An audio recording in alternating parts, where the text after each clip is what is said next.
Hello বন্ধুরা, সবাই ভালো থাকবেন, সুস্থ থাকবেন।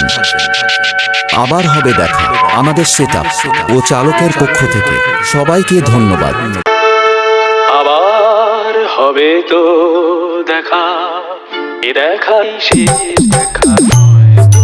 S Souvik remix. আবার হবে তো দেখা, এ দেখাই শেষ দেখা নয় তো।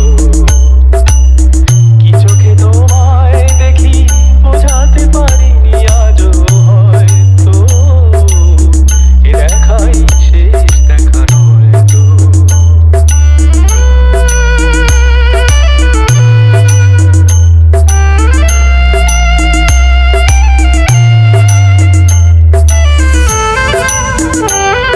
সৌভিক রিমিক্স।